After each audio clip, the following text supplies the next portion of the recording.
ተባዕታይ ዝገብረካ ሚስጥር ቴስቶስትሮን መዓልታዊ ብዙሕ ስራሕ ከይስራሕኻ ድኻም ይስምዓካ ዶ? ንስልቻው ናይ ስራሕ ተበግሶኻን ኸ ቀኒሱ ዶ?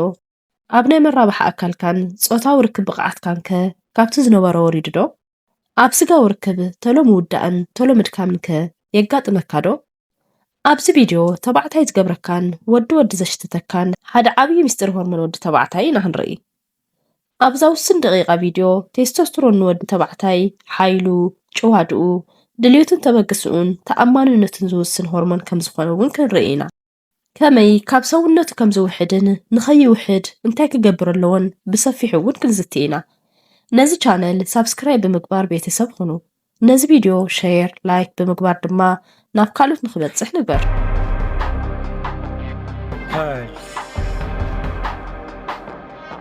ብዙሕ ስራሕ ከይሰራሕኻ ስምዒት ድኻም፣ ኣብ ስጋዊ ርክብ ዘለካ ስንፍና፣ ምስ ዕድመ ምውሳኽ ወይ ድማ ናይ ኣእምሮ ሕማቕ ስምዒትን ውሽጣዊ ረብሻን ገይሩ ይወስዶ። እንተኾነ ግን እቲ ሓቀኛ ሚስጥር ኣብ ደምካ ውሽጢ እዩ ዘሎ። እዚ ድማ ቴስቶስትሮን ይበሃል። ብዛዕባ ቴስቶስትሮን ዝተሓብኡ ስነ-ፍልጠታዊ ሚስጥራት ብኸመይ ኣብ መራባሕ ኣካልካ ከም ዝሰርሕ፣ ፀገም ቶሎ ምውዳእን ቶሎ ምድካምን ምዝ ሆርሞን ዘለዎም ርክብ ከምኡ እውን ብባህርያዊ መንገዲ ንመጠን ቴስቶስትሮንካ ናብ ዝለዓለ መጠን ዘብፅሑ መፍትሒታት ክንርኢ ኢና። ብመጀመርያ ቴስቶስትሮን ኣብ ኣካልና ብኸመይ ይፍጠሩን ይሰርሕን ብደንቢ ንርአ። ቴስቶስትሮን ዓይነት ስትሮይድ ሆርሞን ኮይኑ ኣብ ወዲ ተባዕታይ ብዓብይኡ ኣብ መራባሕ ኣካላት ይፍጠር። ብውሕድ መጠን ድማ ኣብ ላዕለዋይ ክፋል ኩላሊት ማለት እውን ኣብ ኣድሬናሊን ግላንድስ ይፈርሕ። ሕዚ ናብዚ ብዙሓት ሰባት ዘተሓሳስብ ሕቶ ንመለስ። ቴስቶስትሮን ኣብ መራባሕ ኣካል ወዲ ተባዕታይ እንታይ ጽልዋ ኣለዎ? ስራሕ ቴስቶስትሮን ንድልየት ፆታዊ ርክብ ምልዕዓል ጥራሕ ዘይኮነስ ናይ መራባሕ ኣካል ዝውውር ደም ንኽውስኽን ንምፍራይ ናይትሪክ ኦክሳይድን ይሕግዝ። ብምኽንያት ምትሓት መጠን ቴስቶስትሮን ኣብ ደቂ ተባዕትዮ ከጋጥም ዝኽእል ቀንዲ ፀገማት ድማ ንርኢ ኢና። እቲ ናይ መጀመርያ ቶሎ ምውዳእን ምድካምን እዩ። ናይ መራባሕ ኣካል ብስምዒት ተለዓዒሉ ጠጠው ንኽብል እኹል ናይ ደም ዝውውርን ዋሕዝን የድልዮ። መጠን ቴስቶስትሮን እንትቕንስ ግን ናይ ፆታዊ ድልየት ስለ ዝቕንስ ቶሎ ምውዳእን ምድካምን የጋጥም። ኣእምሮኻ ናብ መራባሕ ኣካልካ ዝልእኾ ናይ ሓይሊ ምልክት ኣዝዩ ድማ ይደል። እዚ ድማ ናይ ምልዓል ፀገም የጋጥመካ። እቲ ብኻልኣይ ንሪኦ ኣብ እዋን ፆታዊ ርክብ ቶሎ ምውዳእ። ቶሎ ምውዳእ ብቐጥታ ናይ ነርቭን ናይ ኣእምሮን ስምዒት እኳ እንተኾነ ትሑት ቴስቶስትሮን ግን ነቲ ስምዒት ናይ ምቁፅፃር ዓቕሚ ብቐጥታ ይጎድኦ እዩ። ተደጋጋሚ ከምዚ ዓይነት ፀገም ዘለዎ ወዲ ተባዕታይ ዓርሰ እምነት ስለ ዝስእንን ቀልጢፉ ስለ ዝጭነቕን እቲ ርክብ ድማ ብቕልጡፍ ንክውዳእ ይገብሮ። እቲ ብሳልሳይ ንሪኦ ብዙሕ ከይሰራሕኻ ምድካም እዩ። ቴስቶስትሮን ንቐይሕ ደም ሴላት ምፍራይ የቀላጥፍ እዩ። ቀይሕ ደም ሴላት ድማ ኦክሲጅን ናብ ኩሉ ጭዋዳታትካ ዘጓዓዕዙ እዮም። ቴስቶስትሮን ተቐኒሱ ግን ኦክሲጅን ናብ ጭዋዳታትካ ብጉባእ ይበፅሑን። በዚ ምኽንያት ድማ ውሕድ ስራሕ ሰሪሕኻ ድኻም ክስምዐካ ይገብር እዩ። ሕዚ ድማ ቅድሚ ሕክምናን መድሓኒትን ምጅማርካ ከመይ ጌርካ ቴስቶስትሮን ብተፈጥሮኣዊ መንገዲ ትውስኽ ትኽእል ንዝብል ሕቶ ዝሕግዙ 5 ዓበይቲ ሚስጥራት ኢና ክንርኢ። ሕዚ ናብቲ ዝዓበየ መፍትሒ መፂና ኣለና ማለት እዩ። መድሓኒት ወይ ቲኣርቲ ከይተጠቐምካ ብባህርያዊ መንገዲ ንቴስቶስትሮንካ ብኸመይ ናብ ዝለዓለ ደረጃ ክወስዶ ከም እትኽእል ክንርኢ ኢና። ቀዳማይ ናይ ክብደት ምልዓል ስፖርት። መጠን ቴስቶስትሮን ንኽትውስኽ ኩሉ ስፖርት ማዕረይ ይሕግዘካን እዩ። ንቴስቶስትሮን ብዓብዩ ዝውስኹ ዓበይቲ ጭዋዳታት ዝሕዙ ተደጋጋሚ ልምምዳት ስፖርት ብምግባር እዩ። እዞም ኣብ ምስሊ ንሪኦም ዘለና ዓይነት ስፖርት ድማ ክነዘውትሮም ዝግብኡናን ኣብ ደምና መጠን ቴስቶስትሮን ንኽውስኽ ዝሕግዙን እዮም። እዚኦም ልምምዳት ንኣካልካ ተወሳኺ ሓይሊ ንኽህልውካ ይገብሩ። በዚ ምኽንያት ድማ ቴስቶስትሮን ብበዝሒ ንኽፈሪ እውን ይገብሩ። ካልኣይ ሚስጥር መጠን ቴስቶስትሮን ንኽውስኽ ዝሕግዘና እኹል ድቃስ ምርካብ እዩ።